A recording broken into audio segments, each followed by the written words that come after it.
I think what I'm going to talk is going to shock all my other panelists. I am a great defender of mainstream Indian cinema. Aruna just talked about the social change in several countries.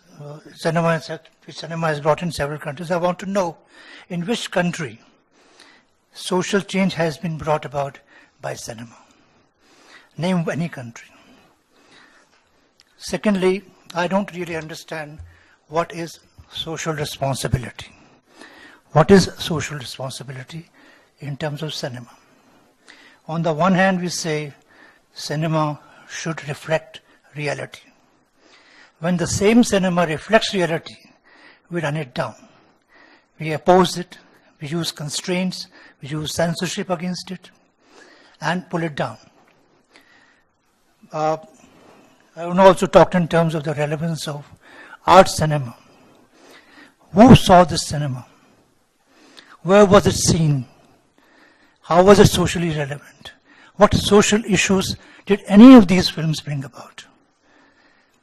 At the same time, what issue are we talking about that the mainstream cinema has not tackled? Did Indian cinema encourage prostitution? Did Indian cinema encourage corruption in politics? Did corruption, rapes is the responsibility of Indian cinema, whether it's mainstream cinema or any other cinema? Who brought about this? Is it the Hindi cinema or the Telugu cinema or the Tamil cinema which has encouraged rape? At the same time, when some sensitive filmmaker, within the constraints of commercial cinema, because it involves a huge investment, when tries to make a film, we run for banning it. Every day, in Delhi at least, every newspaper is talking in terms of 10 rapes on the streets of Delhi. How many films do you see in the last 2 years which had rape as its subject? When you talk in terms of, again, social relevance, what is it? You can't make a film against judiciary and the corruption in judiciary or whatever is happening within judiciary. You can't talk in terms of what is happening in parliament.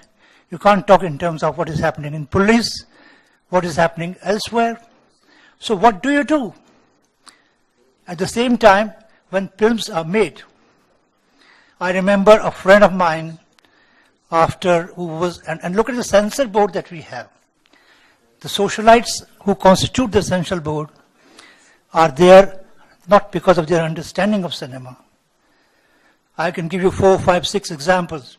A very dear friend of mine who is in the field of arts was in the censor board, and one day he came very excited. I've just flown down from Bombay and I've advocated Prakash Jha's Rajniti should be banned. Why? Oh, you know, towards the end it says, Vidva sare vote le jayegi. Is it not relevant or is it not talking about Sonia Gandhi? So the film should be banned. A filmmaker may have spent 50 crores, but this gentleman wants the film to be banned. Because his relevance is in terms of Vidva is Sonia Gandhi. Is it social responsibility? Take another example. Vijay Anand made a beautiful film called Tere Mere Sapne. It had a song, Desh ko kha gayi Netagiri. The film should be banned because President Giri has been called. Is it social responsibility?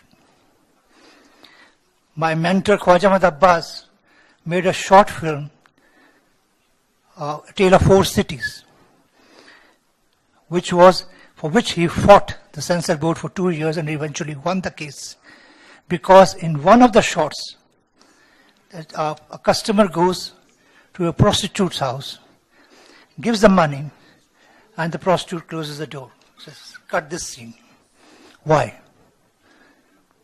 So if you talk in terms of social responsibility, what is the social responsibility that you're talking about? What is it? What social responsibility? My friend talked in terms of gangs of Wasipur. What socially relevant film is this? What are we talking about? So all this futile talk in terms of social responsibility, socially relevant films, do you allow socially relevant films? Who sees those socially relevant films? I'm sorry, my friend has made a brilliant film, and that's what he's answered. He couldn't show it anywhere. Why did the art cinema die? Because the moment the government stopped financing these films, all these filmmakers went on to go to the commercial cinema. What were the social responsibilities they were talking about? So I want all the 3 flowers for speaking less than 10 minutes. Thank you, sir.